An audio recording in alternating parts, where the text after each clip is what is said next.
सर्वात मोठी बातमी लोकसभा निवडणुकीत महाविकास आघाडीला 30 ते 35 जागा मिळतील, असं वक्तव्य शरद पवारांनी केलं आहे. ते गुरुवारी पत्रकार परिषदेत बोलत होते.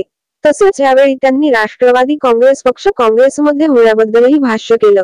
राष्ट्रवादी काँग्रेस पक्ष काँग्रेसमध्ये विलीन होणार, असं मी बोललेलो नाही, असे ते म्हणाले.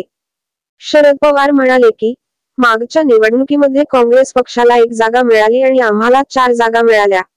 1 जागा एमआयएमला मिळाली. एकंदरीत विरोधी पक्षांना 6 जागा मिळाल्या. आता ही संख्या 30 ते 35 पर्यंत जाण्याची शक्यता आहे, असे ते म्हणाले. ते पुढे म्हणाले की, सरसकट प्रादेशिक पक्ष नाही, पण काँग्रेस पक्षाच्या विचारांच्या जवळ असलेले काही पक्ष आहेत. राष्ट्रवादी आणि काँग्रेस स्थापन झाल्यापासून आजपर्यंत एकत्र काम करत आहेत. गांधी, नेहरूंची विचारधारा आणि अनेक वर्षांचा एकत्र काम करण्याचा अनुभव यामुळे हळूहळू आपण अधिक एकत्र काम करावं, अशी भावना आहे. राष्ट्रवादी काँग्रेस पक्ष काँग्रेसमध्ये विलीन होणार, असं मी बोललेलो नाही. मी बोललो की, राष्ट्रवादी आणि काँग्रेस पक्ष जवळपास 2001 पासून आजपर्यंत एकत्र काम करत आहेत.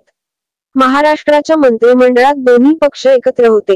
यावेळी सुद्धा अनेक मतदारसंघ असे आहेत जिथे काँग्रेसचा उमेदवार होता तिथे राष्ट्रवादी सहकार्य करत होती आणि जिथे राष्ट्रवादीचा उमेदवार होता तिथे काँग्रेस सहकार्य करत होती.